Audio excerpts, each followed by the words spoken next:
Les colliers d'immunité. Un objet qui s'est inscrit dans l'ADN de koh. Quand on pense à koh, assez vite, on pense au collier d'immunité. Et plutôt dans le sens positif, hein, ça apporte des rebondissements, donc c'est stylé. Je vous propose de voir en détail ce que changent les colliers d'immunité d'un point de vue du jeu. Alors, les colliers d'immunité dans koh, c'est tout de suite.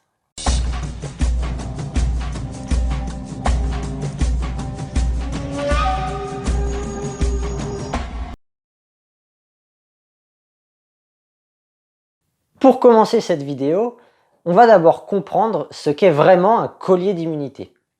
Un collier d'immunité, c'est en fait une personnification d'un move. Quand on détient un collier, on s'apprête à faire un move. Donc ça va suivre la même logique que ces derniers, à savoir qu'il ne doit s'utiliser qu'en cas d'urgence, comme un ultime joker. Du coup, je vais répéter ce que j'avais dit dans ma vidéo qui s'appelait le paradoxe de koh. Un collier d'immunité, ça va être utile à avoir dans sa possession dans les cas suivants. Soit dans un contexte défavorable, soit parce que l'adversité, le casting est compétent. En dehors de ces deux cas de figure, ce n'est pas forcément utile d'avoir un collier. Alors pourquoi c'est pas forcément utile? Le collier, il a un pouvoir de protection, ok, et pour se protéger, bon, il n'y a pas 36 000 possibilités, mais il n'y a pas que les colliers. On a donc la protection par collier, mais on a aussi la protection par alliance, par social en fait. Alors déjà, la protection par collier, elle occasionne quoi? Plusieurs choses. Déjà, le temps de recherche du collier, c'est autant de temps où on ne crée pas de relation avec l'autre et où possiblement on va ternir son image. Créer des liens, c'est à la base de koh. Il ne faut pas sous-estimer la connivence qui s'installe et la difficulté à éliminer quelqu'un avec qui on s'entend bien. Donc l'éloignement social, c'est forcément négatif. Ce n'est pas tellement en fait le fait de chercher le collier le problème, mais la mentalité avec laquelle on cherche le collier. Le chercher parce qu'on a un peu de temps, ok. Parce qu'on est dans une impasse, ok. Mais le chercher parce qu'on anticipe être sur la sellette, c'est rentrer dans un cercle vicieux, un cercle où, à cause de nos incessantes recherches, on va réellement en fait se mettre soi-même sur la sellette.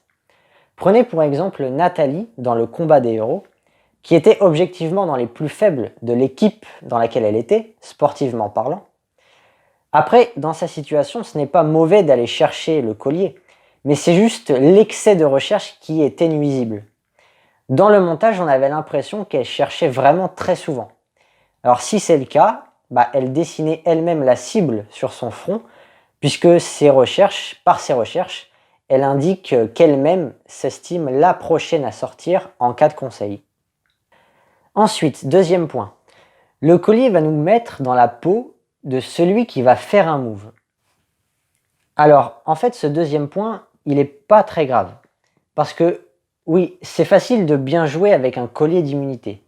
Donc certes, ça reste un bâton ensorcelé, mais c'est un bâton ensorcelé qui est théoriquement facile à manier.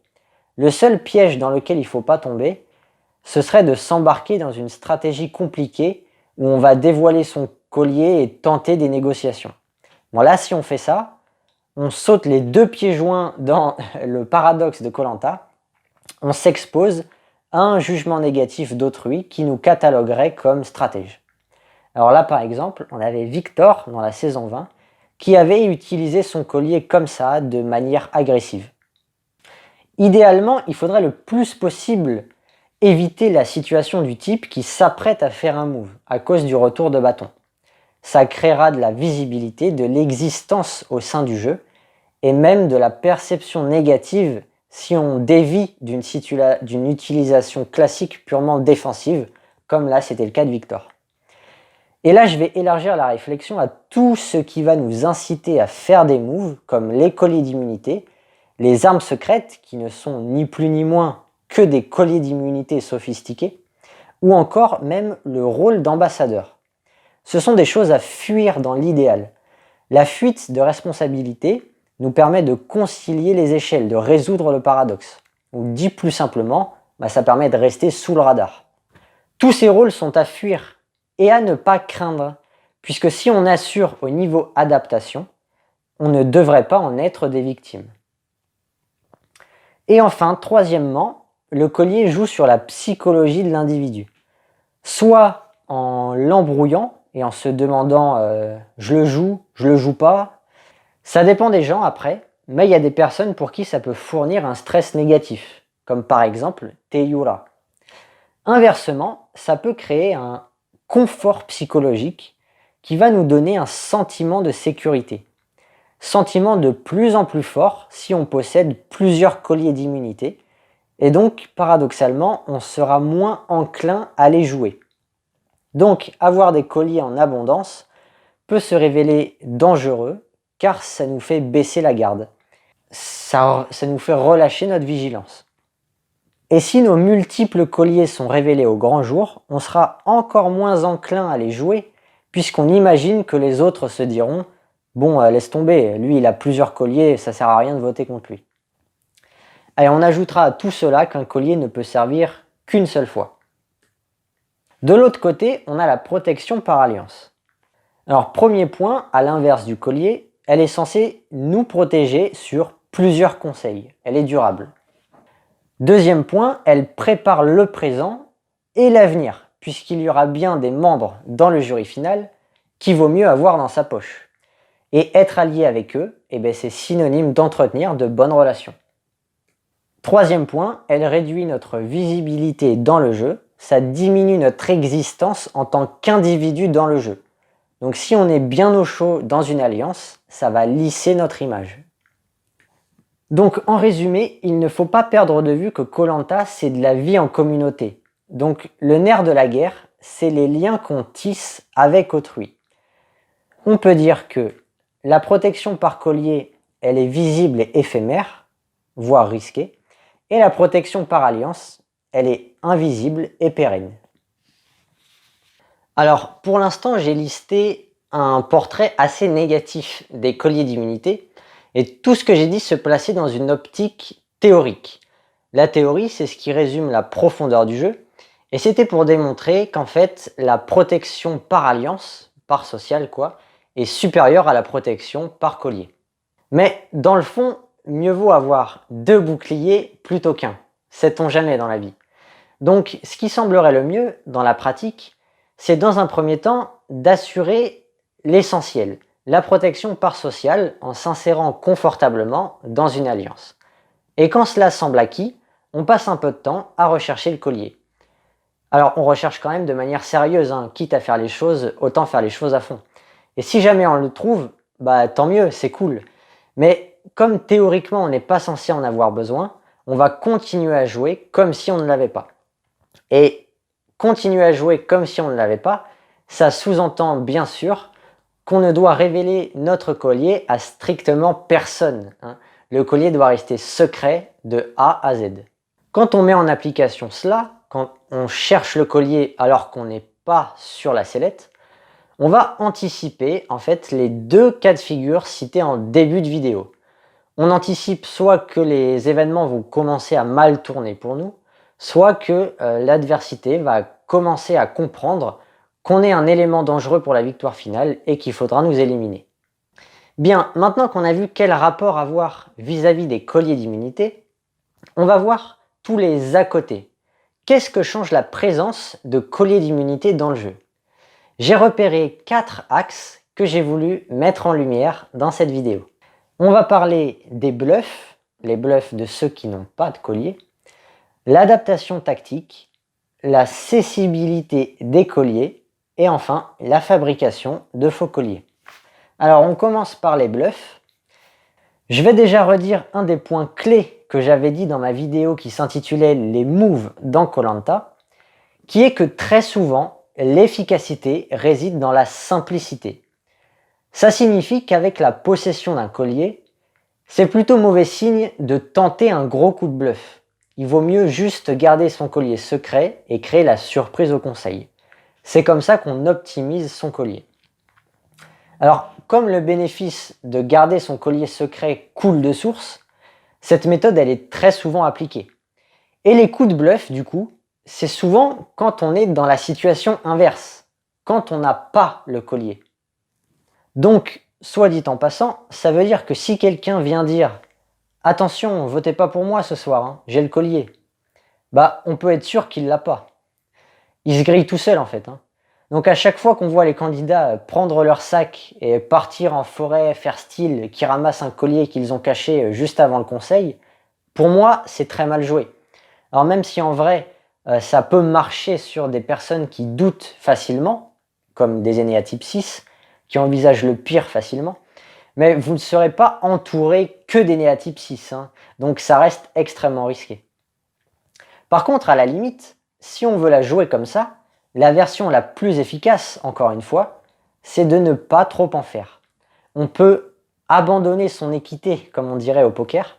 Ça veut dire abandonner ses chances de trouver le collier en laissant tomber les recherches suffisamment tôt pour faire croire qu'on l'a trouvé. Mais c'est tout. Derrière, il faut brouiller les pistes en adoptant exactement le même comportement que si on l'avait vraiment. C'est la même chose qu'au poker en fait. Hein. Un bon bluff, c'est quand l'histoire qu'on raconte, elle tient debout. Dès qu'il y a une rupture dans l'attitude, c'est louche et on est grillé. Donc ici j'ai deux exemples pour citer ce cas-là. On a Nicolas dans La Revanche des héros. En guise d'ultime tentative, il va aller dire à Claude qu'il a le collier.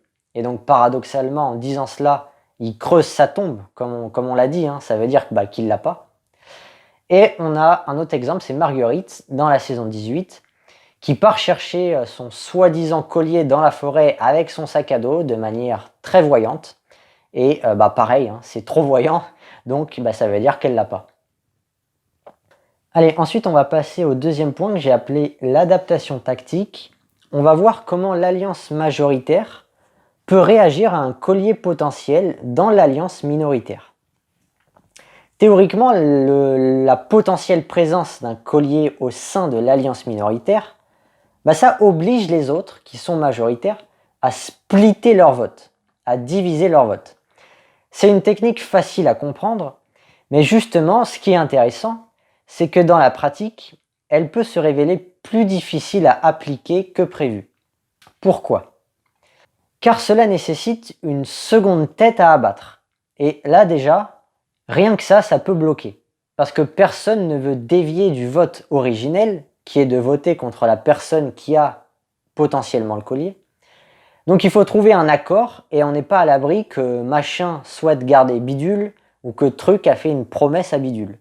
Enfin bon, ça peut être difficile de se mettre d'accord sur un nom des fois. Alors sur deux noms, ça l'est encore plus. Aussi en plus de ça, on a le phénomène de groupe qui rassure psychologiquement, puisqu'il donne un sentiment de puissance, de sécurité. Genre, si on est dans une alliance de 5, même si on split pas, j'ai quand même qu'une chance sur 5 de subir un collier après tout. Hein. Et du coup, dans Koh-Lanta, on a eu des situations qui nécessitaient un split, mais à cause de ça, les splits n'ont pas eu lieu. On va prendre l'exemple de la saison 21 avec les colliers d'Estelle et d'Aubin. Après, on va passer au troisième point qui est que depuis la saison 17, les colliers sont devenus cessibles. Ils peuvent se donner. Cette règle elle donne plus de puissance aux colliers. Ça oblige encore plus l'alliance majoritaire à splitter les votes, puisque la personne qui va jouer le collier ne peut pas être identifiée avec certitude. Si le split n'est pas possible parce qu'on n'a pas assez de voix, le collier implique une partie de poker menteur où l'alliance majoritaire va tenter de savoir qui va le jouer, et bien sûr de l'autre côté, l'alliance minoritaire va cacher cette information.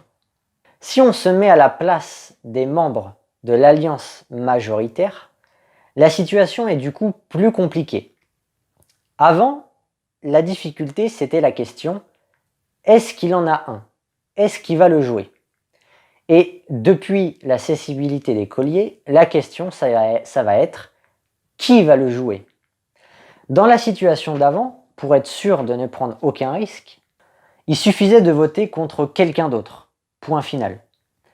Et au passage, petite parenthèse, ça c'est quand même un gros point positif. En plus d'une protection réelle, s'il est joué, le collier, ça procure aussi une protection par anticipation. On est protégé si l'alliance majoritaire n'aime pas le risque. Donc même si, comme je l'ai dit tout à l'heure, il ne peut être utilisé qu'une seule fois, le collier peut nous sauver plusieurs fois si nous-mêmes on prend le risque de ne pas le jouer. Voilà, petite parenthèse refermée sur les deux vertus du collier d'immunité. Donc pour en venir à ce que je disais, depuis que les colliers sont cessibles, il y a forcément un risque. Donc grâce à cette règle, il va y avoir plus de monde sur la sellette et plus de suspense. On avait un bel exemple de tout ça, c'était la saison 18 avec Tiffany qui a donné son collier à Magali. Concrètement, si les colliers n'étaient pas cessibles, Magali aurait été éliminée. On pourrait aussi se demander si, au lieu de donner son collier, c'est pas mieux joué de laisser son allié se faire éliminer et de garder son collier pour soi-même. Je dirais que c'est pas généralisable, c'est vraiment en fonction de la situation, notamment du moment du jeu. Est-ce qu'on est loin de la finale et aussi du profil de notre allié. On va avoir plus intérêt à le sauver si c'est un profil de pas dangereux par exemple. Et enfin, dernière chose dont je voulais parler, la fabrication de faux colliers. Alors les faux colliers, est-il besoin de préciser ce que je pense ou vous avez déjà deviné? La création d'un faux collier, c'est un move très agressif, très entreprenant, c'est une exposition à un jugement négatif et à des représailles. Dans une optique de résolution du paradoxe de Koh-Lanta, ça fait partie des pratiques à proscrire. On est aux antipodes de la simplicité et de l'invisibilité. Et je pense que même dans une optique de dissolution du paradoxe, c'est pas forcément une bonne idée. Il y a des pratiques plus douces et plus efficaces que la fabrication de faux colliers pour faire accepter la stratégie dans une saison. Donc là, on a deux exemples dans l'histoire de Koh-Lanta. Le faux collier de Maxime dans Raja Ampat, qui s'est fait détester par Olivier. Et on a Javier dans le combat des héros, qui s'était fait détester en début d'aventure par Nathalie. En guise de conclusion, je vais vous dire le fond de ma pensée sur les colliers d'immunité. Dans ma vision du jeu, on n'a pas besoin de collier d'immunité pour gagner Koh-Lanta.